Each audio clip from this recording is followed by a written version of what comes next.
ആദരണീയരായ അധ്യക്ഷൻ KV മുഹമ്മദ് കുഞ്ഞ് സാഹിബ്, സംഘാടകരായിട്ടുള്ള മുഹമ്മദ് ബഷീർ അടക്കമുള്ള നേതാക്കന്മാർ, എൻ്റെ സുഹൃത്തുക്കളും നേതാക്കന്മാരുമായിട്ടുള്ള ഒരു വലിയ നിര തന്നെ വേദിയിലുണ്ട്. എല്ലാവരെയും ഹൃദയംഗമമായി അഭിവാദ്യം ചെയ്യുന്നു.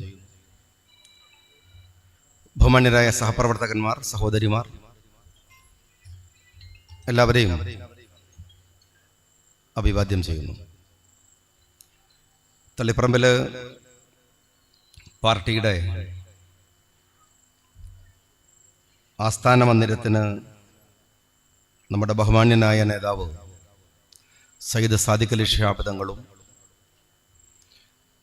കുഞ്ഞാലിക്കുട്ടി സാഹിബും അടക്കമുള്ള ഒരു നേതൃനിരയുടെ സാന്നിധ്യത്തിൽ ഇന്ന് അതിൻ്റെ പ്രവർത്തനം ആരംഭിക്കുകയാണ്, ഉദ്ഘാടനം ചെയ്യപ്പെട്ടിരിക്കുകയാണ്.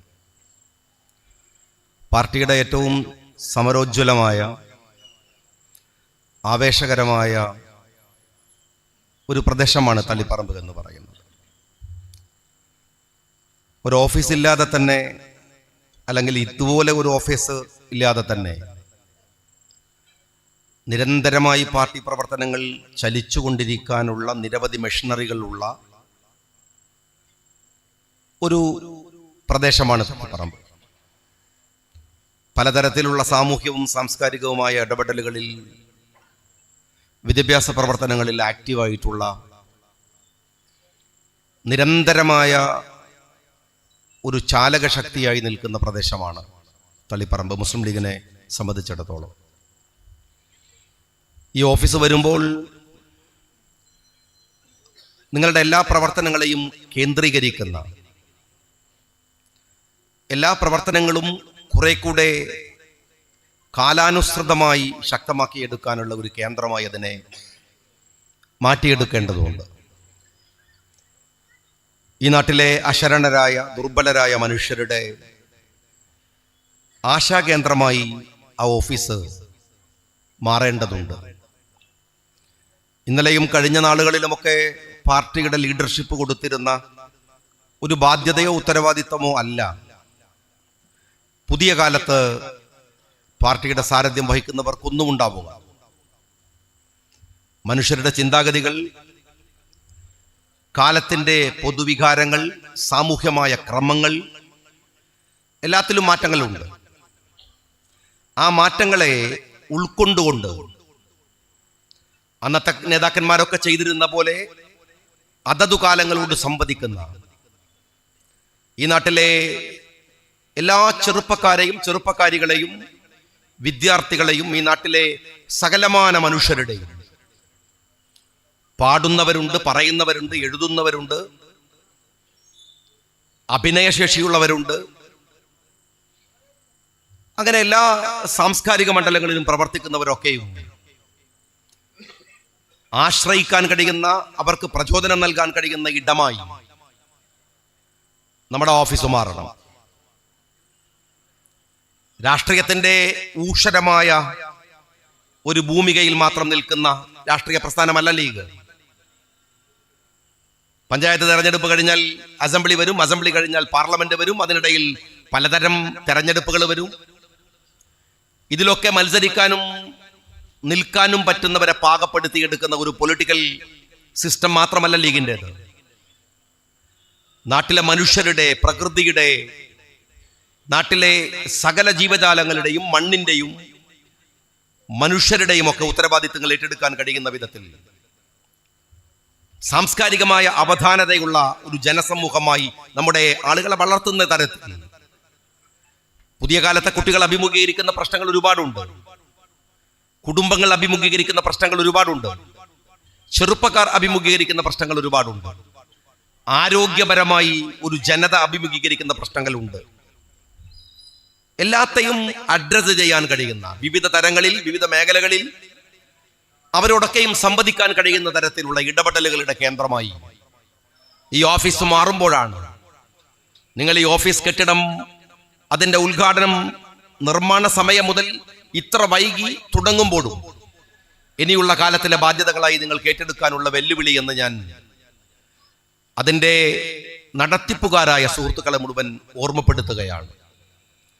നിങ്ങൾക്ക് അങ്ങനെ ചെയ്യുമ്പോൾ മാത്രമാണ് നിങ്ങൾ ഈ ഓഫീസിനു വേണ്ടി സമയവും പണവും ഒക്കെ അധ്വാനം ചെലവഴിച്ച ഒരു സമൂഹത്തോട് നിങ്ങൾ ഉത്തരവാദിത്വം ഉണ്ടാവുന്നുള്ളൂ എന്ന ബോധ്യം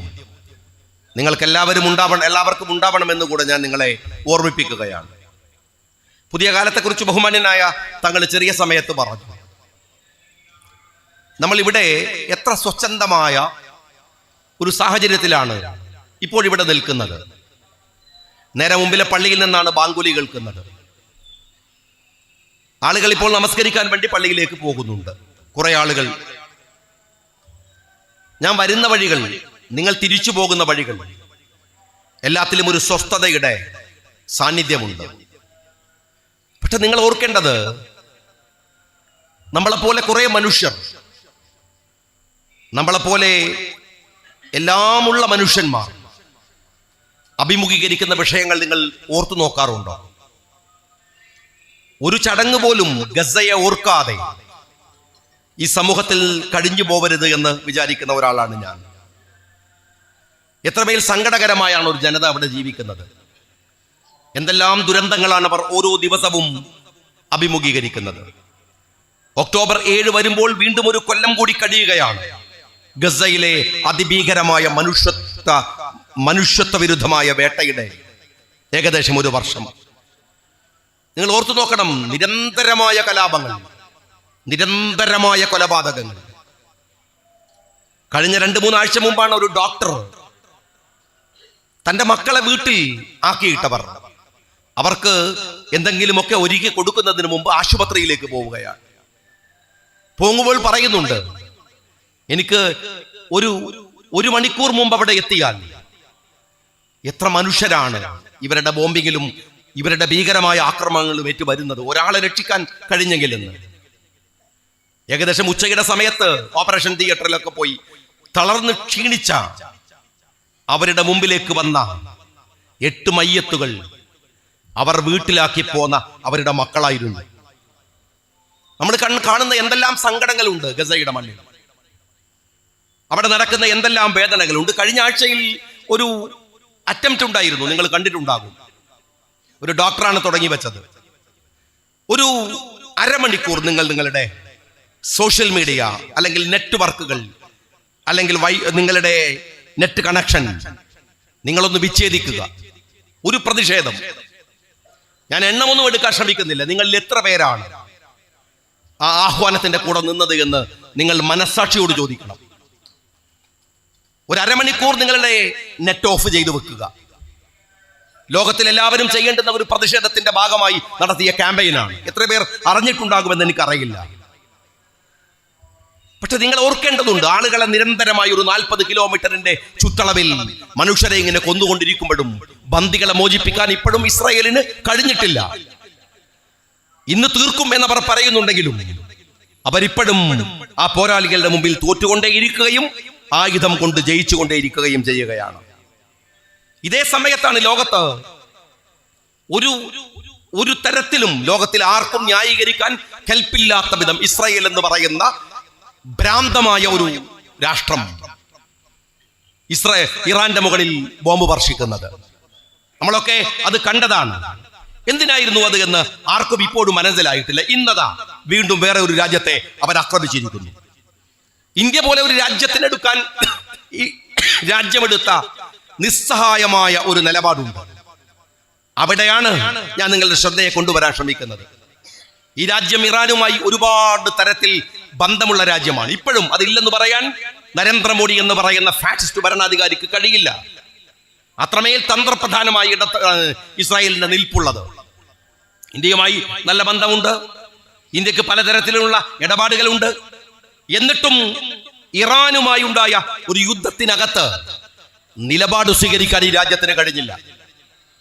നിങ്ങളുടെ രാഷ്ട്രീയ നിലപാടുകൾ എത്രമേൽ ഗൗരവത്തോടെ ഉള്ളതാക്കണം എന്നതിന്റെ ഒരു ഉത്തരമാണത്.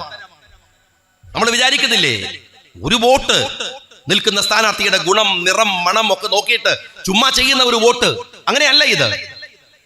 അങ്ങനെ വോട്ടുകൾ നിസ്സാരമാക്കിയിട്ടതിന്റെ ഫലമാണ് ഇന്ന് ഇന്ത്യയും ഒരുപക്ഷെ ഏഷ്യയും അനുഭവിക്കുന്ന പ്രശ്നങ്ങളിലെ നിങ്ങളുടെ വോട്ടിന്റെ പ്രാധാന്യം എന്ന് പറയുന്നത്. ഈ രാജ്യത്തിന് നിലപാടുണ്ടായിരുന്നു. പണ്ഡിറ്റ് ജവഹർലാൽ നെഹ്റുവിന്റെ കാലത്ത്, ഇന്ദിരാഗാന്ധിയുടെ കാലത്ത് യാസർ അറഫാത്തിനെ കാണാൻ നമ്മുടെ അഭിമന്യനായ നേതാവ് ഈ അഹമ്മദ് സാഹിബിനെ പറഞ്ഞുവിടുന്ന ഒരു സമയമുണ്ട്. എന്റെ സഹോദരനാണ് യാസർ അറഫാത്ത് എന്ന് ഇന്ദിരാഗാന്ധി പറയുന്ന നിമിഷങ്ങളുണ്ട്. ഈ ഏഷ്യയിൽ മുഴുവൻ സമാധാനം ഉണ്ടാവണം. ഇന്ത്യക്കാർ മാത്രം സന്തോഷിച്ചാൽ മതിയോ? നമ്മൾ മാത്രം സുഖമുള്ളവരായാൽ മതിയോ? ഇന്ത്യയുടെ സംസ്കാരം അതല്ല. വസുദൈവ കുടുംബകം എന്ന് പറയുന്നത് ഒരു കേവല സംസ്കൃത പദമല്ല, ഒരു രാഷ്ട്രത്തിന്റെ സംസ്കാരമാണ്. ആ സംസ്കാരത്തെ ഏറ്റെടുത്തയാളാണ് പണ്ഡിറ്റ് ജവഹർലാൽ നെഹ്റു. ചേരിചേരാ നയം അതിന്റെ ഭാഗമാണ്. ഏഷ്യയിൽ സമാധാനം ഉണ്ടാകണം. അങ്ങനെ ഒരു നിലപാട് സ്വീകരിക്കാൻ ഇറാന്റെ മുകളിൽ കൊണ്ടുപോയി ഇസ്രായേൽ ബോംബ് വർഷിക്കുമ്പോൾ എന്തേ ഇന്ത്യക്ക് സാധിക്കാതെ പോയത്? എന്താ ഇന്ത്യ ഇനി എന്തിന് ഇറാന്റെ പേരിൽ? നിങ്ങൾ ഓർത്തു നോക്കൂ, പാകിസ്ഥാനും ഇന്ത്യയും തമ്മിൽ യുദ്ധമുണ്ടായി. ആ യുദ്ധത്തോടനുബന്ധമായി എന്തു സമീപനമാണ് ഇന്ത്യ സ്വീകരിച്ചത് എന്നാൽ അമേരിക്കയുടെ അടിമപ്പണി എടുക്കുന്ന തരത്തിലേക്ക് ഇന്ത്യ മാറി. പരിഹാസ്യമായി ഇന്ത്യ മാറി. 8:30 മണിക്ക് ഇന്ത്യയുടെ പ്രധാനമന്ത്രി നരേന്ദ്രമോദി പത്രസമ്മേളനം വെക്കുകയാണ്.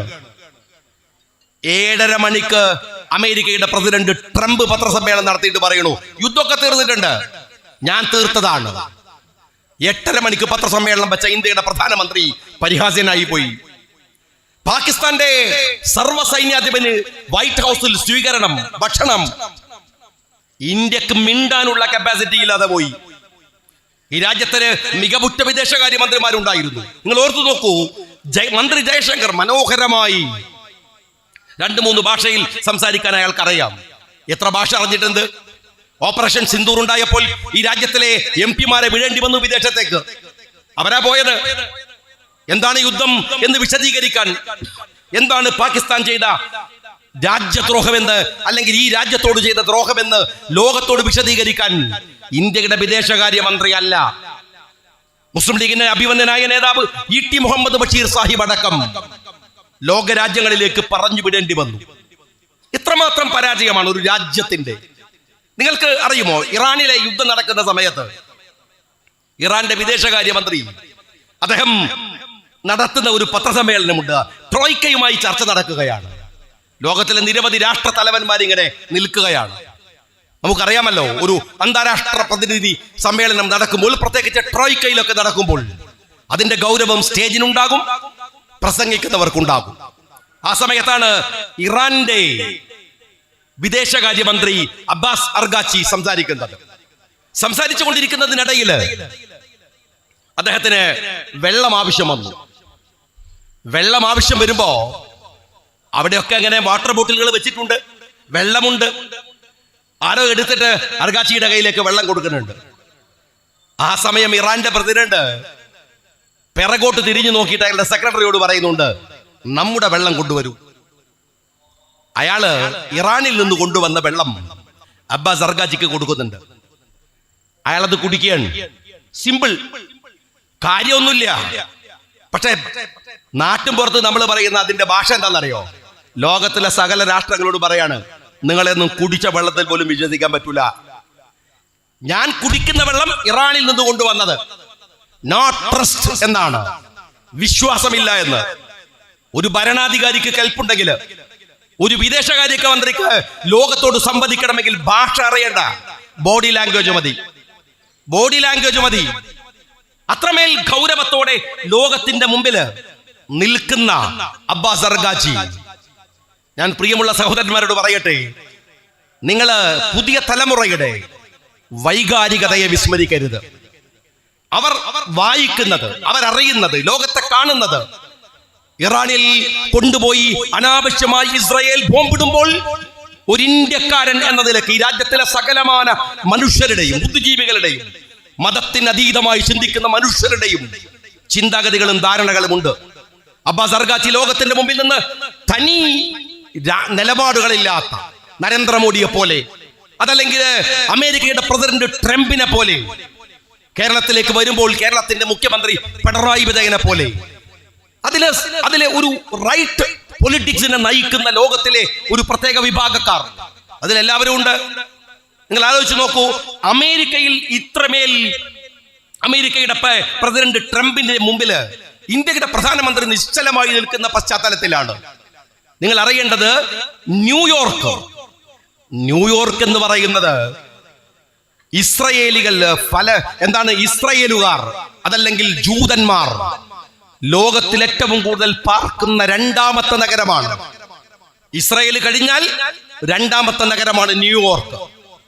ആ ന്യൂയോർക്കിലെ അതിന്റെ മേയറായി മത്സരിക്കാൻ വന്ന സഹറാൻ മംദാനിയുണ്ട്. നിങ്ങൾ കണ്ടിട്ടുണ്ടാകും, കഴിഞ്ഞ ആഴ്ചയിലെ പുതിയ തലമുറയിലെ കുട്ടികൾക്ക് അത് നന്നായിട്ട് അറിയാം. അവർ സെർച്ച് ചെയ്യുന്ന യൂട്യൂബുകൾ, അവർ സെർച്ച് ചെയ്യുന്ന മംദാനിയുടെ സ്പീച്ചുകൾ, നിങ്ങൾ ആ കുട്ടികളെ കാണണം. അവർ നമ്മൾക്കിടയിലുണ്ട്, അവർക്ക് ആ വികാരങ്ങളുണ്ട്. ആ സഹറാൻ മംദാനി എന്ന് പറയുന്ന 33 വയസ്സുകാരൻ, അയാൾ ഒരു റാപ്പറായിരുന്നു. ചെറുപ്പക്കാരന്റെ വികാരത്തിന് തീ പിടിപ്പിക്കുന്ന റാപ്പർ.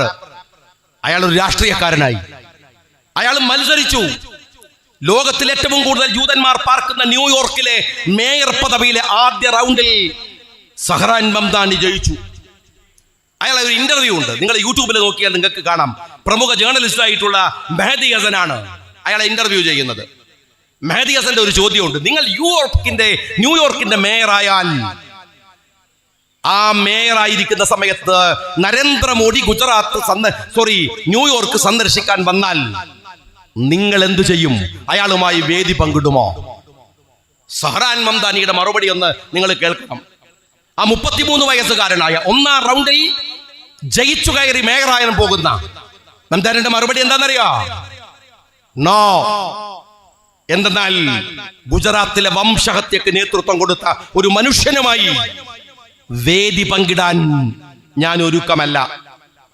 രണ്ടാമത്തെ ചോദ്യം എന്താണെന്ന് അറിയുമോ നിങ്ങൾ? അതും കേൾക്കേണ്ടതാണ്, മെഹദി ഹസന്റെ ചോദ്യമാണ്. നിങ്ങൾ ഈ ന്യൂയോർക്കിന്റെ മേയറായിരിക്കുമ്പോൾ ന്യൂയോർക്കിൽ നെതന്യാഹു വന്നാൽ, ഇസ്രായേലിന്റെ ഭരണാധികാരി നെതന്യാഹു വന്നാൽ നിങ്ങൾ എന്തു ചെയ്യും? സഹറാൻ മംദാനിയുടെ മറുപടിയാണ്, ഞാൻ അയാളെ അറസ്റ്റ് ചെയ്യും. ഞെട്ടിപ്പോയി അദ്ദേഹത്തെ ഇന്റർവ്യൂ ചെയ്യുന്ന ആൾ. എന്തുകൊണ്ട് എന്ന ചോദ്യത്തിന് അയാൾ പറയുന്ന ഒരു മറുപടി ഉണ്ട്. അന്താരാഷ്ട്ര മനുഷ്യാവകാശ നിയമങ്ങൾ പാലിക്കുന്ന നഗരമാണ് ന്യൂയോർക്ക്. ആ ന്യൂയോർക്കിൽ വരാൻ അധികാരമില്ല, അർഹതയില്ല നെതന്യാഹുവിന്, അർഹതയില്ല നരേന്ദ്രമോദിക്ക്. കാരണം അവർ യുദ്ധ കുറ്റവാളികളാണ്. സ്നേഹമുള്ള സഹോദരന്മാരെ, നമ്മൾ ഈ അശാന്തമായ ലോകമൊക്കെ കാണുമ്പോഴും ഈ ലോകത്തിൽ മനുഷ്യത്വത്തെ ഉയർത്തിപ്പിടിക്കുന്ന ഒരു വലിയ ജനതയുണ്ട്. മഹാഭൂരിപക്ഷം ജൂതന്മാർ പാർക്കുന്ന ന്യൂയോർക്കിൽ ജയിച്ചു വരുന്നത് സഹറാൻ മംദാനിയാണ്. ലോകത്തിന്റെ നിരവധി യൂണിവേഴ്സിറ്റികൾ നിങ്ങൾ പോയി നോക്കിയാൽ അവിടെ ഗ്രാജുവേഷൻ സെറിമണി നടക്കുമ്പോ ഞങ്ങൾക്ക് ഈ ഗ്രാജുവേഷൻ വേണ്ട, ഫലസ്തീനിലെ കുട്ടികളുടെ ചോരക്കു പകരമല്ല. നിങ്ങൾ മനസ്സിലാക്കണം, ലോൺ എടുത്ത് പഠിക്കാൻ പോയ ഒരു പെൺകുട്ടി ഗ്രാജുവേഷൻ സെറിമണി നടക്കുമ്പോൾ ന്യൂയോർക്ക് യൂണിവേഴ്സിറ്റിയിലെ തന്റെ സർട്ടിഫിക്കറ്റ് വലിച്ചെറിഞ്ഞു പറഞ്ഞു, അവരുടെ ചോരയുടെ വിലയുള്ള മണമുള്ള ഈ സർട്ടിഫിക്കറ്റ് അമേരിക്കയുടെ കയ്യിൽ നിന്ന് ഞങ്ങൾ വാങ്ങില്ല. കഴിഞ്ഞ ആഴ്ചയിൽ നിങ്ങൾ ദിവസങ്ങൾ മാത്രം എടുത്താൽ ഇന്ത്യയുടെയല്ല, ലോകത്തിന്റെ സകലമായ യൂണിവേഴ്സിറ്റികളിലും അതിനകത്തൊരൊറ്റ മുസ്ലിമുമില്ല, ഒരു മുസ്ലിമുമില്ല. ചെറുപ്പക്കാർ, വിദ്യാസമ്പന്നന്മാർ, ലോകത്ത് നടക്കുന്ന മനുഷ്യാവകാശ വിരുദ്ധമായ പോരാട്ടങ്ങൾക്കകത്ത് അവരൊക്കെ നിൽക്കുന്നുണ്ട്. ഞാൻ നിങ്ങളോട് പറയുന്നത്, ഈ മനുഷ്യാവകാശ പോരാട്ടങ്ങളെ നിങ്ങൾ മറക്കാതിരിക്കണം. മുസ്ലിം ലീഗ് എന്ന് പറയുന്ന രാഷ്ട്രീയത്തിന് ഈ ലോകത്ത് നടക്കുന്ന ചലനങ്ങളെ ആവാഹിച്ച് ശ്രദ്ധിച്ച് സൂക്ഷിച്ച് നിലപാടുകൾ എടുത്ത ഒരു പാരമ്പര്യമുണ്ട്. ഏതു കാലത്തും മുസ്ലിം ലീഗ് ആവട്ടെ, മുസ്ലിം യൂത്ത് ലീഗ് ആവട്ടെ, MSF ആവട്ടെ, അത് കേവലമായി ഞാൻ വീണ്ടും പറയട്ടെ, ക്യാമ്പസുകളിലെ മുദ്രാവാക്യം വിളികളും തെരുവിലെ ഗോഗ വിളികളും മാത്രമല്ല. ഈ തലമുറയെ നിങ്ങൾ ശ്രദ്ധിക്കാതെ പോകരുത്. അവർ കാണുന്നത് സഹറാൻ മംദാനിയെയാണ്. അവർ കാണുന്നത് ഇറാനിന്റെ വിദേശകാര്യമന്ത്രിയെ പോലെ ലോകത്തിന്റെ മുമ്പിൽ നിലപാട് പറയാൻ കഴിയുന്നവരെയാണ്. അവർ കാണുന്നത് ലോകത്തിലെ മികച്ച യൂണിവേഴ്സിറ്റികളിൽ അവസാനം അവന്റെ കയ്യിൽ കിട്ടുന്ന ഡിഗ്രി സർട്ടിഫിക്കറ്റുകളെ മനുഷ്യാവകാശത്തിന്റെ പേരിൽ വലിച്ചെറിയുന്ന ഈ ചെറുപ്പക്കാരെയാണ്. അതിനിടയിൽ ചപ്പടാച്ചി റീലുകൾ ഉണ്ടാക്കി കളയാനുള്ളതല്ല. ചെറുപ്പക്കാരെ, നിങ്ങളുടെ സമയമെന്ന്, നിങ്ങളുടെ ഇടപാടുകളെന്ന്, നിങ്ങളുടെ ഉത്തരവാദിത്തമെന്ന് നിങ്ങൾ ഓർക്കണം. നിങ്ങളോട് പറയുന്നത് ഗസ്സയെ മറക്കാതിരിക്കുക എന്നതാണ്. മനുഷ്യത്വം ഉള്ളിലുള്ള എല്ലാവരെയും ഈ ചെറുപ്പക്കാരെയും ചേർത്ത് പിടിച്ചുകൊണ്ട് ഞാൻ ചെറുപ്പക്കാരോട് പറയുന്നു, നിങ്ങൾ എഴുതണം. ന്യൂയോർക്ക് യൂണിവേഴ്സിറ്റിയുടെ അകത്തിരുന്നിട്ട് സർട്ടിഫിക്കറ്റ് വലിച്ചെറിയുന്ന ആ കുട്ടി എന്തു താല്പര്യം? ഗസയുടെ കൂടെയാണ്. മതി, നിങ്ങൾ എഴുതണം. നിങ്ങളുടെ ഫേസ്ബുക്ക് പോസ്റ്റുകളിൽ ഈ ഗസ ഉണ്ടാവണം. ലോകത്ത് വേദനിക്കുന്നവന്റെ സങ്കടങ്ങൾ ഉണ്ടാവണം. നിങ്ങൾ എഴുതുന്ന കവിതകളിൽ അവരുണ്ടാവണം. നിങ്ങൾ വരക്കുന്ന ചിത്രങ്ങളിൽ അവരുണ്ടാവണം. നിങ്ങളുടെ ഇടപെടലുകളിൽ, നിങ്ങൾ ഉണ്ടാക്കുന്ന റീലുകളിൽ ലോകത്തോട് പറയണം, ഈ ഇസ്രായേൽ എന്ന് പറയുന്ന പൈശാചിക നാട് ലോകത്തോട് ചെയ്തുകൊണ്ടിരിക്കുന്ന ക്രൂരതകൾ പറഞ്ഞുകൊണ്ടേയിരിക്കണം. എന്താവുന്നു എന്നതല്ല, നാവ് കൊണ്ടുപോല മനസ്സുകൊണ്ട് വെറുത്തും അനീതിയെ ചെറുക്കാൻ കഴിയുന്ന ഒരു വിശ്വാസ പ്രമാണത്തെ മുറുകെ പിടിക്കുന്നവർ എന്ന നിലക്ക് അത് നിങ്ങളുടെ ബാധ്യതയാണ്, ഉത്തരവാദിത്തമാണ്. അത് മറക്കാതിരിക്കണമെന്ന് ഞാൻ ചെറുപ്പക്കാരോട് ഓർമ്മിപ്പിക്കുകയാണ്. ഞാൻ നിങ്ങളോട് പറയട്ടെ, നമ്മുടെ നാട് ഇന്ത്യ ഈ ഒരു അവസ്ഥയിലാണ്. ഒരു വലതുപക്ഷ രാഷ്ട്രീയത്തിന്റെ പ്രശ്നമുണ്ട്.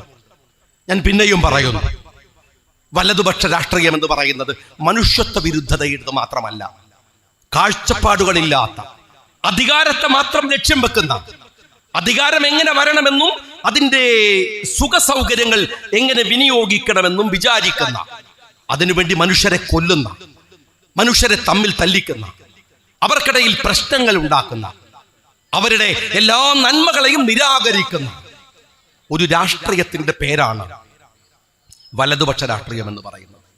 നിങ്ങൾ നോക്കൂ, ട്രംപ് അവിടെയുണ്ട്, നെതന്യാഹു അവിടെയുണ്ട്, നരേന്ദ്രമോദി അവിടെയുണ്ട്.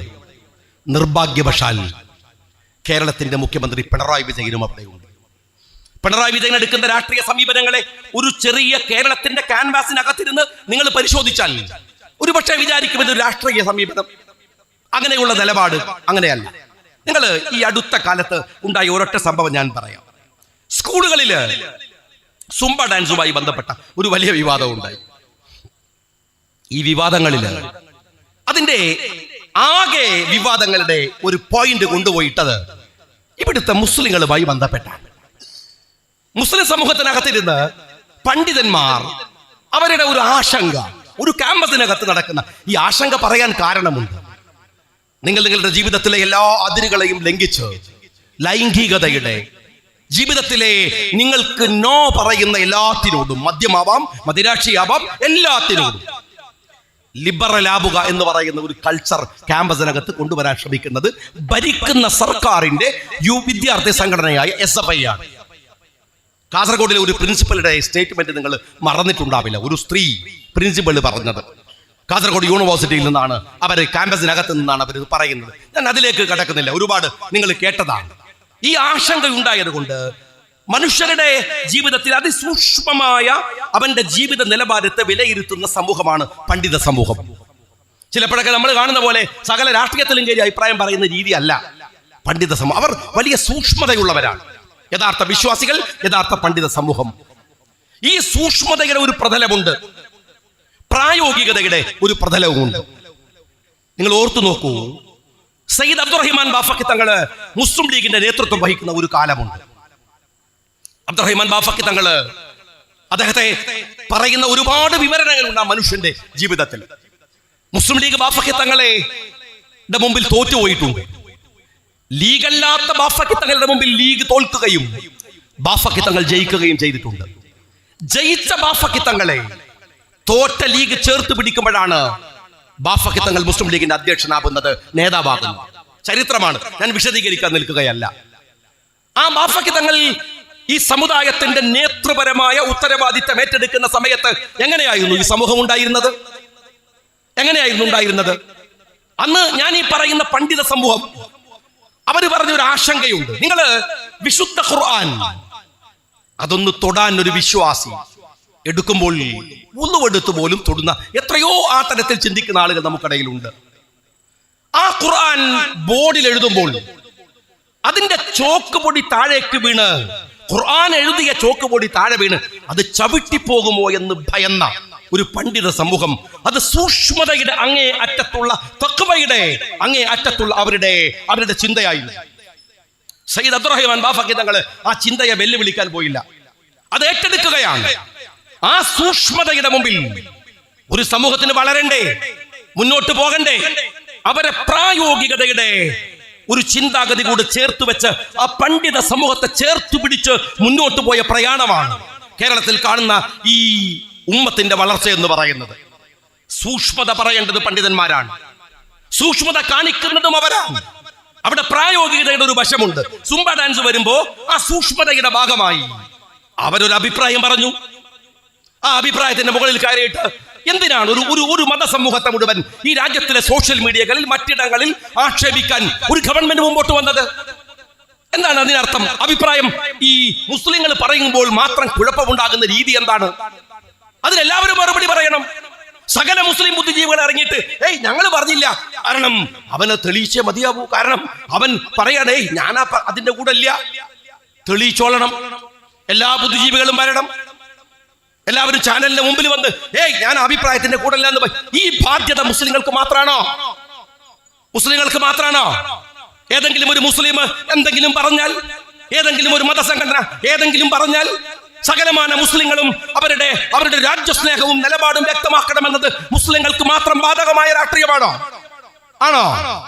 ഞാൻ ചോദിക്കട്ടെ, PC ജോർജ് എന്ന് പറയുന്ന ഒരു വിടുവായൻ കേരളം കണ്ട ഏറ്റവും വലിയ വൃത്തികെട്ട വർഗീയത പറഞ്ഞപ്പോ ഏതെങ്കിലും ഒരു ചാനൽ, ഏതെങ്കിലും ഒരു രാഷ്ട്രീയ പാർട്ടി, ഏറ്റവും മിനിമം ഒരു ലീഗുകാരൻ പറഞ്ഞോ ക്രിസ്ത്യൻ സമുദായം മറുപടി പറയണമെന്ന്?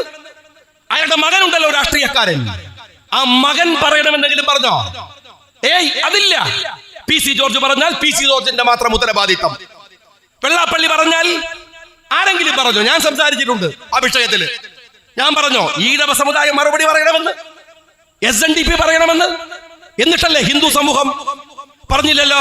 കാരണം വെള്ളാപ്പള്ളി മറുപടി പറഞ്ഞാൽ തീരും. എന്നാൽ മുസ്ലിം സമുദായത്തിന് ആനുകൂല്യം ഉണ്ടോ? സമീപകാലത്ത് കേരളത്തിന്റെ രാഷ്ട്രീയത്തിൽ നിങ്ങൾ ഉണ്ടാക്കുന്ന മനുഷ്യന്റെ മനസ്സുകളിലെ വർഗീയതയുടെ മതിലുകൾ, അതും ഇടതുപക്ഷ പ്രസ്ഥാനം CPM നേരിട്ട് നേതൃത്വം കൊടുത്തുണ്ടാക്കുന്ന വർഗീയത, ഇതൊരു ചെറിയ പ്രശ്നമല്ല. ഇത് ഇടതുപക്ഷത്തിന്റെ രാഷ്ട്രീയവുമല്ല. കൃത്യമായി പറഞ്ഞാൽ ഇത് വലതുപക്ഷ രാഷ്ട്രീയത്തിന്റെ പ്രശ്നമാണ്. ഞങ്ങൾ സുംബ ഡാൻസിന്റെ കാര്യം പറഞ്ഞപ്പോ ഞങ്ങളുടെ ചോദ്യങ്ങൾ വേറെയാണ്.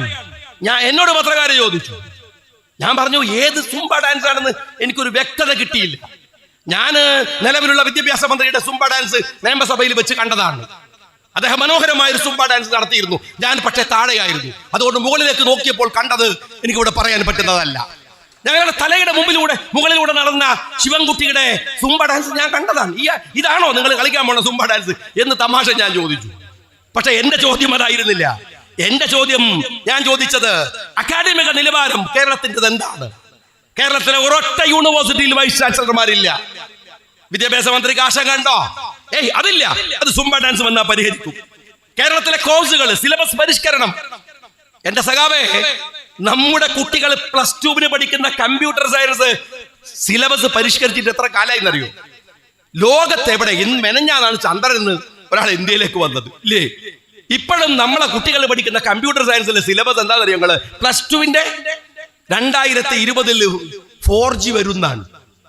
മനസ്സിലായ? 2020 4G വരുന്നു. ഈ കുട്ടി ലോകത്തിലെ എന്തിനോടാണ് കോമ്പറ്റീറ്റ് ചെയ്യുക? അവൻ ആരോടാ മത്സരിക്കുക? +2 കഴിഞ്ഞിട്ട് നമ്മുടെ കുട്ടികൾക്ക് നാട് വിട്ടു പോവാൻ ആരാ ഈ നാട്ടിൽ നിൽക്കുന്നത്? ഈ വിദ്യാഭ്യാസ വകുപ്പിനെയും ഈ മന്ത്രിമാരെയും വിശ്വസിച്ച് ഇവിടെ നിൽക്കാൻ ഏത് യൂണിവേഴ്സിറ്റിയിലാണ് പോകേണ്ടത്? കാലിക്കറ്റ് യൂണിവേഴ്സിറ്റി നിർത്തിയ കോഴ്സുകളുടെ എണ്ണം ഈ രാത്രി കൊണ്ട് പറഞ്ഞാൽ തീരില്ല. കുട്ടികൾ കോഴ്സ് നിർത്തുകയാണ്, കാരണം കുട്ടികൾ പഠിക്കാൻ പോണില്ല, അവരൊക്കെ വേറെ സ്ഥലത്ത് പോണു. പൊതുവിദ്യാലയങ്ങളിൽ പഠിക്കുന്ന കുട്ടികളുടെ എണ്ണം ഈ കഴിഞ്ഞ 8 വർഷത്തിനുള്ളിൽ കുറഞ്ഞത് എത്ര എന്ന് പരിശോധിക്കുക. അതിന്റെ വിദ്യാഭ്യാസ മന്ത്രി പറഞ്ഞ തമാശ കാര്യങ്ങള് ജനന നിരക്ക് കുറഞ്ഞു എന്നാണ്. പക്ഷെ ഈ ജനന നിരക്ക് CBSE കുറയണില്ലല്ലോ. എന്റെ വിദ്യാഭ്യാസ മന്ത്രി, പൊതുവിദ്യാഭ്യാസ മേഖലയിൽ കുറയുന്ന കുറവ് CBSE കുറയണില്ലല്ലോ. എത്ര കുട്ടികളാണ് കേരളത്തിലെ പൊതുവിദ്യാഭ്യാസ മേഖലയിൽ നിന്ന് CBSE പോയത് എന്ന് നിങ്ങൾ പരിശോധിച്ചിട്ടുണ്ടോ? വിദ്യാഭ്യാസ മന്ത്രി പറഞ്ഞു പുതിയ വർഷം വിപ്ലവകരമായ വർഷമാണ്. കാരണം എന്താണ്? ഉച്ചഭക്ഷണത്തിൽ കഞ്ഞിയല്ല, മെനു മാറ്റി ബിരിയാണി മുതൽ പുലാവ് വരെ ഉണ്ട്. പക്ഷേ കഴിഞ്ഞ വർഷത്തിൽ കഞ്ഞി കൊടുത്ത പ്രധാനാധ്യാപകന്റെ കടോ അത് ഇപ്പോഴും വിട്ടിട്ടില്ല. പിന്നെ എവിടുന്നാണോ പുലാവ് കൊടുക്കുക? പിന്നെ എവിടുന്ന അയാള് ബിരിയാണി കൊടുക്കുക? ഇതൊന്നും ചർച്ചയില്ല. ചർച്ച എന്താണ്? മുസ്ലിം സമുദായത്തിൽപ്പെട്ട ചില ആളുകള്, നമ്മളെ സാംസ്കാരിക നായകന്മാരൊക്കെ ഇറങ്ങി എന്നിട്ട് പറഞ്ഞൊരു കേരളത്തിലെ ഒരു സാംസ്കാരിക നായകൻ ഇടതുപക്ഷത്തിന്റെ ചെരുപ്പ് നക്കിയായിട്ടുള്ള സാംസ്കാരിക നയം പറഞ്ഞൊരു വർത്താനുണ്ട്. എന്താ പറഞ്ഞറിയോ? നിലമ്പൂർ തെരഞ്ഞെടുപ്പുകൾ ജയിച്ചപ്പോഴേക്കും മതവിഷജീവികൾ പുറത്തു വന്നു എന്നാണ്. ഈ സാംസ്കാരിക നായകരോട് ഞാൻ ചോദിക്കട്ടെ, അങ്ങനെ പറയാനുള്ള യോഗ്യത പോലും ഇല്ല, എന്നാലും ഞാൻ ചോദിക്കട്ടെ, നിലമ്പൂരിൽ കുറെ സാംസ്കാരിക വിഷജീവികൾ വന്നിരുന്നല്ലോ, എന്നിട്ട് നിങ്ങളുടെ പുല്ലിന്റെ വില മനുഷ്യന്മാർ കൊടുത്തോ? നിങ്ങൾക്ക് അവിടെ വന്ന് പ്രസംഗിച്ചല്ലോ, ഇടതുപക്ഷത്തെ ജയിപ്പിക്കാൻ പറഞ്ഞല്ലോ, അതിന് തോറ്റുപോയതിന് അവിടെ വോട്ട് ചെയ്ത മനുഷ്യരെയാണോ നിങ്ങൾ കളിയാക്കേണ്ടത്? അവരെയാണോ പരിഹസിക്കേണ്ടത്? സാംസ്കാരിക പ്രവർത്തകന്മാരെന്നവരെ വിളിക്കുന്നത് തന്നെ അപമാനമാണ്. കാര്യം എന്താ? ഞങ്ങള് ലോകത്തിലെ സാംസ്കാരിക നായകന്മാരെ കുറിച്ച് പറയുന്നത് അവരാരാണെന്ന് അറിയുമോ? അവർ കോൺഷ്യസ് കീപ്പേഴ്സ് എന്നാണ്. കോൺഷ്യസ് കീപ്പേഴ്സ് എന്ന് പറയും. എന്ന് പറഞ്ഞാൽ ജനങ്ങളുടെ ആശങ്കകളെ ഹൃദയത്തിൽ സൂക്ഷിക്കുന്നവർ. അവരെഴുതുമ്പോൾ അതുണ്ടാകും, അവർ വരക്കുമ്പോൾ അതുണ്ടാകും, അവർ പറയുമ്പോൾ അതുണ്ടാകും, അവർ അഭിനയിക്കുമ്പോൾ അതുണ്ടാകും. അവർ ജനങ്ങളുടെ പക്ഷത്ത് നിൽക്കുന്നവനാണ്. ചെരുപ്പ്, സർക്കാരിന്റെ ചെരുപ്പ് കഴുകിയിട്ട് കിട്ടുന്ന ആനുകൂല്യങ്ങൾ വാങ്ങി വെക്കുന്നവനെ അല്ല കോൺഷ്യസ് കീപ്പേഴ്സ് എന്ന് പറയുന്നത്, സാംസ്കാരിക നായകന്മാരെന്ന് പറയുന്നത്. ഞാൻ നിങ്ങളോട് പറയട്ടെ, ഇന്നത്തെ ദിവസം, ഈ ദിവസം, ഈ പൊതുവിദ്യാഭ്യാസത്തെ കുറിച്ചുള്ള സ്ഥിതി എന്താണ്? ബാക്കിയുള്ളവർക്ക് വിട്ടേക്ക്. ഇന്നത്തെ ദിവസം പൊതുവിദ്യാഭ്യാസവുമായി ബന്ധപ്പെട്ട വാർത്ത എന്താണ്? തേവലക്കര സ്കൂളിലെ ഒരു കുട്ടി ഷോക്കേറ്റ് മരിച്ചു. സ്കൂൾ കുട്ടി. ഇന്നത്തെ വാർത്തയാണ്. ഞാൻ നിങ്ങളോട് ചോദിക്കട്ടെ, ഇവിടെ വിദ്യാഭ്യാസ പ്രവർത്തനം നടക്കുന്ന കുറെ ആളുകൾ വേദിയിലുണ്ടല്ലോ. കോളേജും സ്കൂളൊക്കെ നടത്തുന്ന ആളുകളാണല്ലോ തളിപ്പറമ്പുകാര്. എന്നാൽ ഈ പൊതുവിദ്യാഭ്യാസ ഈ അധ്യയന വർഷം തുടങ്ങുന്നതിന് മുമ്പ് 100 നിർദ്ദേശങ്ങൾ സർക്കാർ താഴേക്ക് കൊടുത്തു. 100 നിർദ്ദേശങ്ങൾ. ആ നിർദ്ദേശങ്ങൾക്കകത്ത് പ്രധാനപ്പെട്ട ഒന്ന് എന്താണെന്നറിയോ? താഴ്ന്നു കിടക്കുന്ന ഇലക്ട്രിക് കമ്പികൾ സ്കൂളിനകത്തുകൂടെ പോകരുത്. ഇല്ലേ? ഇവിടെ അധ്യാപകന്മാരുണ്ടല്ലോ. പിന്നെ എന്തേ ഈ പറയുന്ന തേവലക്കര സ്കൂളില് ഈ കുട്ടിക്ക് ഷോക്കേറ്റത് എങ്ങനെയാണ്? ഇനി എന്റെ ചോദ്യം ഞാൻ ചോദിക്കട്ടെ, ഈ തേവലക്കര സ്കൂളിന് ഫിറ്റ്നസ് സർട്ടിഫിക്കറ്റ് ഉണ്ടോ? ഉണ്ടെങ്കിൽ എങ്ങനെ കിട്ടി? ഇങ്ങനെ താഴ്ന്നു നിൽക്കുന്ന ഒരു വൈദ്യുത കമ്പി, ഒരു കുട്ടി തട്ടി മരിക്കാൻ മാത്രമുള്ള കമ്പി ഇങ്ങനെ ഞാന്നു കിടക്കുന്നെങ്കിൽ ഈ 100 നിർദ്ദേശങ്ങൾ പാലിക്കാതെ ഇവർക്ക് എങ്ങനെയായി സർട്ടിഫിക്കറ്റ് കിട്ടിയത്? ഇനി കിട്ടിയിട്ടില്ലെങ്കിൽ ഇവരെങ്ങനെയാണ് പൊതുവിദ്യാഭ്യാസ വകുപ്പിന്റെ കീഴിൽ വന്നത്? എങ്ങനെയാ വന്നത്? ഞാൻ ചോദിക്കുന്നത്, ഒരു കുട്ടി മരിച്ചു, തഹസിൽദാറിന് അറിയില്ല എന്ത് ഫിറ്റ്നസ് സർട്ടിഫിക്കറ്റ് ഉണ്ടോ ഇല്ലേ? തഹസിൽദാരോട് ചോദിച്ചു, പത്രക്കാര് അറിയില്ല. KCBക്ക് കൃത്യമായ മറുപടിയില്ല. വിദ്യാഭ്യാസ വകുപ്പിന് കൃത്യമായ മറുപടിയില്ല. എന്താ വിദ്യാഭ്യാസ മന്ത്രി പറഞ്ഞത്? അനാസ്ഥയെങ്കിൽ നടപടി എന്നാണ്. അനാസ്ഥയെങ്കിൽ നടപടി മാത്രം മതിയോ? ഈ സംഭവിക്കുന്നത് എന്താണ്? കേരളത്തിൽ സംഭവിക്കുന്ന ദൈനംദിന വിഷയങ്ങൾ ഓരോന്നെടുത്താൽ. ഇനി മറ്റൊരു കാര്യം ഞാൻ ചോദിക്കട്ടെ, ഇവിടെ ഈ അടുത്ത കാലത്ത് സമയമാറ്റവുമായി ബന്ധപ്പെട്ട ഒരു വലിയ വിഷയം വരുന്നു. അവിടെയും മതസംഘടനകൾ വന്നു, അവിടെയും ഇവർ ആരാ ഇത് ചോദിക്കാൻ? MA ബേബി ആരാ ചോദിക്കാൻ എന്നത്? വിദ്യാഭ്യാസ മന്ത്രി. ഞാൻ ഇടതുപക്ഷ CPM-കാരോട് പറയട്ടെ, ഇത് ജനാധിപത്യ രാജ്യമാണ്. നിന്റെ പിണറായി വിജയൻ എന്ന് പറയുന്ന കമ്മ്യൂണിസ്റ്റ് ഭരണാധികാരി ഭരിക്കുന്ന രാജഭരണമൊന്നുമല്ല. ഇവിടെ ചോദിക്കും, അതെല്ലാവരും ചോദിക്കും. ചോദിക്കാൻ മതസംഘടനക്ക് അർഹതയുണ്ട്, ചോദിക്കാൻ രാഷ്ട്രീയ പാർട്ടികൾക്ക് അർഹതയുണ്ട്. അവർക്ക് ആശങ്കയുണ്ടെങ്കിൽ പറയണം, അത് തിരുത്തി കൊടുക്കാൻ പറ്റണം. അല്ലാതെ പോക്കൃത്തരല്ല പറയേണ്ടത്. ഞാൻ ചോദിക്കട്ടെ, സമയമാറ്റത്തിന്റെ വിഷയത്തിൽ മദ്രസയുടെ ആശങ്ക മാത്രമാണോ ഉള്ളത്? ആണോ? 30 ലക്ഷം കുട്ടികൾ പഠിക്കുന്നുണ്ട് കേരളത്തിലെ പൊതുവിദ്യാഭ്യാസ രംഗത്ത്. 30 ലക്ഷം കുട്ടികൾ. ഇവരെല്ലാവരും സമ്പന്നന്മാരാ. ഇവർക്കെല്ലാവരും സ്കൂളിൽ കൊണ്ടുപോയി മക്കളെ വിടാൻ കഴിയുന്ന കാർ സൗകര്യമുണ്ടോ? വണ്ടി സൗകര്യമുണ്ടോ? ഈ തളിപ്പറമ്പ് മണ്ഡലം എനിക്കറിയാലോ. ഈ തൊട്ടടുത്ത കണ്ണൂരും ഈ അടുത്ത പയ്യന്നൂരും എനിക്കറിയാലോ. സാധുള്ള അവിടെ ഉണ്ടല്ലോ, അറിയാലോ. മലയോര പ്രദേശല്ലേ? ആ ഭാഗങ്ങളിൽ നിന്ന് പഠിക്കുന്ന എത്ര കുട്ടികളുണ്ട്? അവരുടെ ഗതാഗതം എന്താണ്? ആ മലയോര മേഖലകളിലെ ഗതാഗതം എന്താണ്? പ്രൈവറ്റ് ബസ്, KSRTC ബസ്, ഏതെങ്കിലും ഒരു സമയത്ത് വരുന്ന ബസ് പിടിച്ചിട്ട് വേണം കുട്ടികൾ സ്കൂളിലേക്ക് പോകാൻ. സമയം മാറ്റിയാ മതിയോ? ശിവൻകുട്ടി, മാറ്റിയാ മതിയോ? ഈ കുട്ടികൾ സ്കൂളിലെത്താനുള്ള അവന്റെ സൗകര്യം കൂടി പഠിക്കണ്ടേ? സമയം മാറ്റാൻ ഏത് വിദ്യാഭ്യാസ മന്ത്രിക്കും ഏത് ക്യാബിനറ്റും പറ്റും. പക്ഷേ പഠിക്കേണ്ട കുട്ടികൾ വരേണ്ടതെങ്ങനെയെന്ന് ചിന്തിക്കണമെങ്കിലേ സാമാന്യമായ ഭരണ നൈപുണ്യം ഉണ്ടാവണം. അതിന് ഒരു താടിയും സഖാവിന്റെ വേഷവും ധരിച്ചാൽ മാത്രം മതിയാവില്ല. നിങ്ങൾ ഈ സമയമാറ്റം നടത്തുമ്പോൾ ഈ കുട്ടികൾക്ക് അവിടെ വരാൻ സൗകര്യമുണ്ടോ ഇല്ലേ എന്ന് നിങ്ങൾ പരിശോധിച്ചോ? അത് പരിശോധിച്ചോ? സമസ്തയുടെ മേക്കിട്ട് കയറുന്നതിന് മുമ്പ്, മതസംഘടനകളുടെ മേക്കിട്ട് കയറുന്നതിന് മുമ്പ് ഞങ്ങൾ ഇന്ന ഫെസിലിറ്റികൾ ചെയ്തു വെച്ചിരിക്കുന്നു. ഈ കുട്ടികൾക്കൊക്കെ ഇന്ന സമയത്ത് സ്കൂളിൽ വരാം, അവർക്ക് അവിടെ ചേരാം, അവർക്ക് പഠിക്കാം.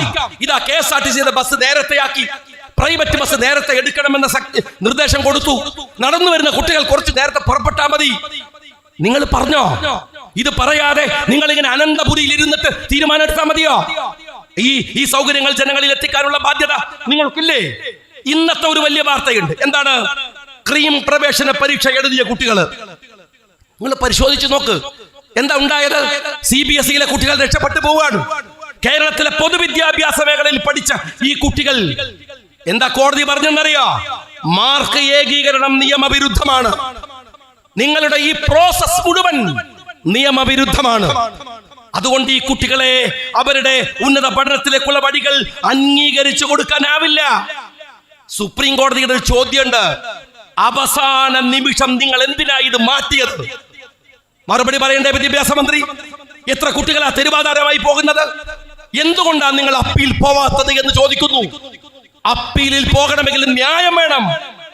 ഈ വിദ്യാഭ്യാസ വകുപ്പിന് ന്യായമില്ല. പൊതുവിദ്യാലയത്തെ വിശ്വസിച്ച് പഠിച്ച ആയിരക്കണക്കിന് കുട്ടികള് അനാഥമായി പോവുകയാണ്. മനസ്സിലാക്കണം, രാജ്യം ഭരിക്കുന്ന ഒരു ഭരണകൂടത്തിന് എന്തെങ്കിലും തരത്തിലുള്ള ഉത്തരവാദിത്തം വേണ്ടേ? ഏതെങ്കിലും തരത്തില്.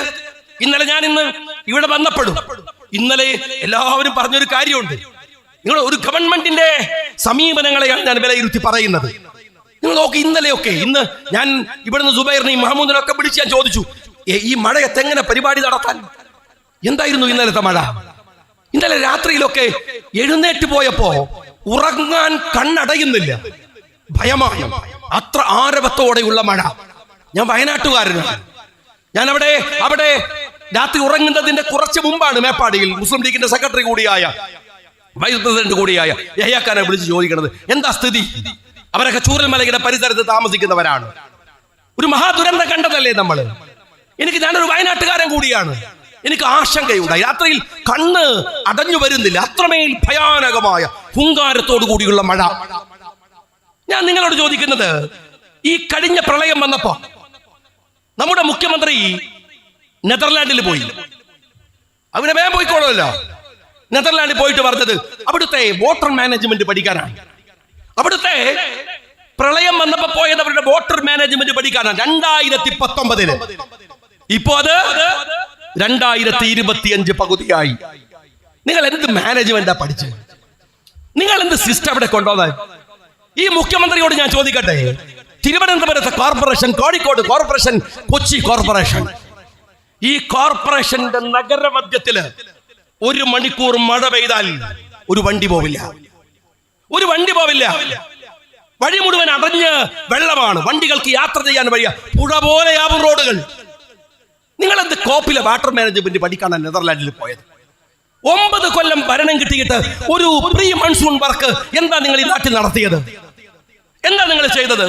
ഞാൻ നിങ്ങളോട് ചോദിക്കട്ടെ, തിരുവനന്തപുരത്തും എറണാകുളത്തും കോഴിക്കോടൊക്കെ എല്ലായിടത്തും ഈ മഴ വരുമ്പോൾ ഒരു ഡിസാസ്റ്റർ മാനേജ്മെന്റിന്റെ ഭാഗമായിട്ട് നിങ്ങൾ ഒരു മുൻകാല തയ്യാറെടുപ്പ്, മുന്നൊരുക്കം എന്താ നടത്തിയത്?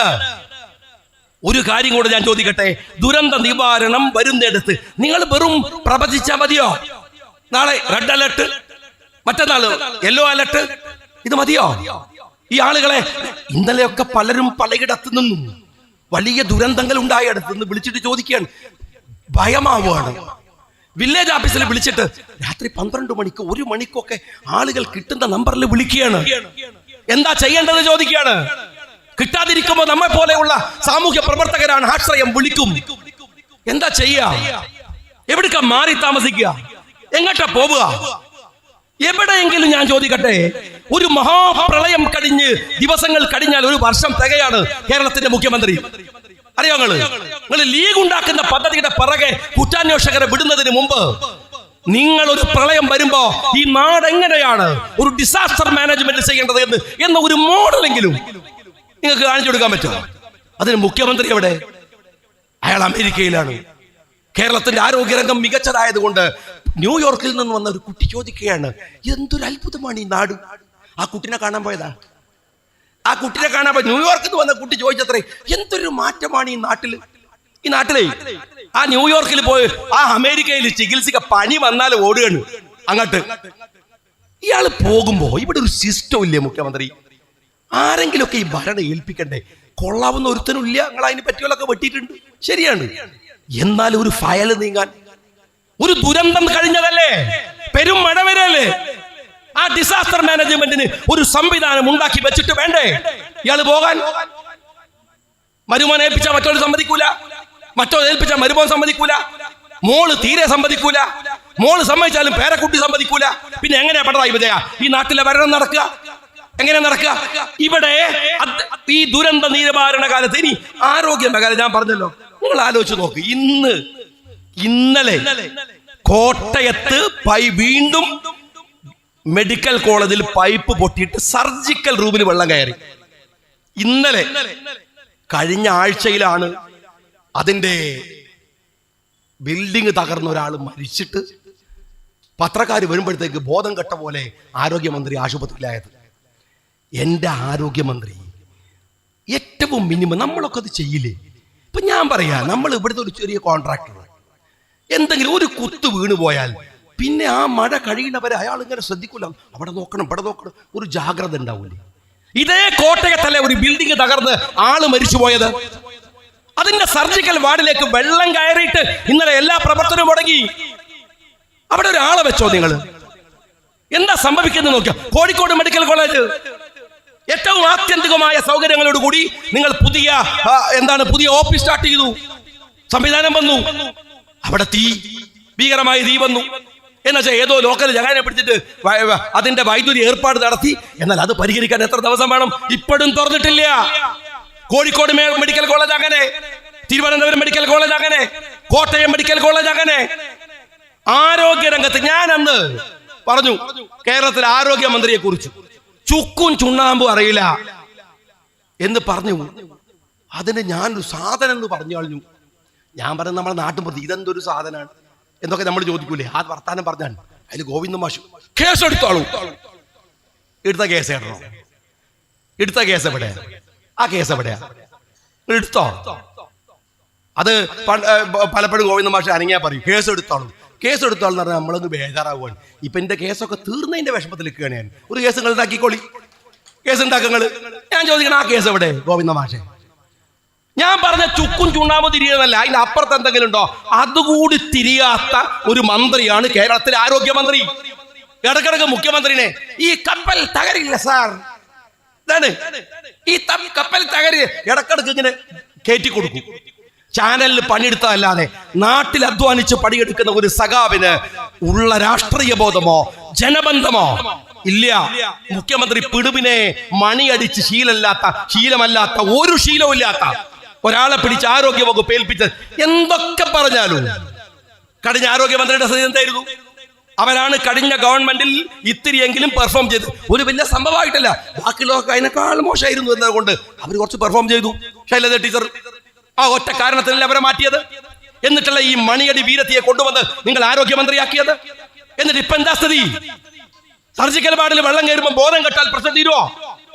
കോഴിക്കോട് മെഡിക്കൽ കോളേജിലെ OP കത്തുമ്പോ ഒരു വയറിംഗ് മാറ്റിയിട്ട് അവിടെ വീണ്ടും OP ഓപ്പൺ ചെയ്യാൻ സൗകര്യം ഒരുക്കാതെ മാറി നിൽക്കലാണോ നിങ്ങൾ ചെയ്യുന്ന ആരോഗ്യ മേഖല പരിരക്ഷ എന്ന് പറയുന്നത്? ആണോ? ഇതെന്തൊരു സർക്കാരാണ്, എന്തു ഭരണരീതിയാണ്? ഞങ്ങൾ പറയുന്നത് ഒരു ഗവൺമെന്റ് എന്നതിലേക്ക് നിങ്ങൾക്ക് ഭരിച്ചു കൊണ്ടുപോകാൻ കഴിയാതെ പോകുന്നത് നിങ്ങളുടെ കാഴ്ചപ്പാടുകളുടെ പ്രശ്നമാണ്. ഇത് തന്നെയാണ് നരേന്ദ്രമോദിയുടെ പ്രശ്നം, ഇത് തന്നെയാണ് നെതന്യാഹുവിന്റെ പ്രശ്നം. നിങ്ങൾ വിചാരിക്കും വെറുതെ ഇങ്ങനെ പറയാണ്. വിഷൻ അല്ല, പക. അതുണ്ടായാൽ ഒരാൾക്കും ഭരിക്കാനാവില്ല, ഒരുത്തനെ ശരിയാക്കാൻ. ഞാനൊക്കെ രാഷ്ട്രീയത്തില് കേരളത്തിലെ മുഖ്യമന്ത്രി പിണറായി വിജയനെ പോലെ ഒരു മുഖ്യമന്ത്രി പദവിയിൽ നിൽക്കുന്ന ഒരാളുമായി തട്ടിച്ചു നോക്കിയാൽ എത്ര താഴെ തട്ടി നിൽക്കുന്ന ഒരാളാണ്. എന്നെപ്പോലെ ഒരുത്തന്നെ ഗവൺമെന്റിന്റെ സകലമാന മെഷീനറിയും ഉപയോഗിച്ച് വേട്ടയാടാൻ ഇറങ്ങി പുറപ്പെട്ടാൽ, അതിനുവേണ്ടി ശശിയെ പോലെ കുറെ ആളുകളെ നിയോഗിച്ചാൽ, അതിനാണ് പക എന്ന് പറയുന്നത്. ഇതൊരു ഗവൺമെന്റിന്റെ രീതിയല്ല, മര്യാദയല്ല. അങ്ങനെ പകവച്ച് പെരുമാറേണ്ടവരല്ല കേരളത്തിന്റെ മുഖ്യമന്ത്രി. ചോരയുടെ മണം മാത്രമുള്ള ഒരു രാഷ്ട്രീയത്തിന് മനുഷ്യന്റെ സങ്കടങ്ങൾ കേൾക്കാനാവില്ല. കേട്ടാൽ അത് മനസ്സിലാവില്ല. അതാണ് പ്രശ്നം. കേട്ടാൽ മനസ്സിലാവില്ല. ആർത്തലക്കുന്ന മനുഷ്യന്റെ വയറ്റിലേക്ക് പിന്നെയും പിന്നെയും ആയുധങ്ങൾ കയറ്റിയിറക്കുന്ന ഒരു പ്രത്യേക ശാസ്ത്രത്തിന് തലവേദനയും നെഞ്ചുവേദനയും കരളുവേദനയുമുള്ള മനുഷ്യന്റെ സങ്കടങ്ങൾ പറഞ്ഞാൽ മനസ്സിലാവില്ല. പിന്നെയല്ലേ സ്കൂൾ കുട്ടിയുടെ, പിന്നെയല്ലേ വിശക്കുന്നവന്റെ, പിന്നെയല്ലേ രോഗിയുടെ ഉണ്ടാവില്ല. വിഷണറി ഇല്ലാത്ത ഒരു ഭരണകൂടം ഉണ്ടാക്കുന്ന പ്രശ്നങ്ങളാണ് ഈ രാജ്യത്തിലെ മനുഷ്യർ അഭിമുഖീകരിക്കുന്ന പ്രശ്നം. മനുഷ്യരുടെ കൂടെ നിൽക്കാനാവുക എന്നതാണ് ആധുനിക കാലത്ത് ഉയർത്തിപ്പിടിക്കേണ്ടുന്ന ഏറ്റവും സമ്മോഹനമായ രാഷ്ട്രീയം എന്ന് അഭിപ്രായപ്പെട്ടുകൊണ്ട് നിർത്തുന്നു. നിങ്ങൾക്ക് നന്ദി.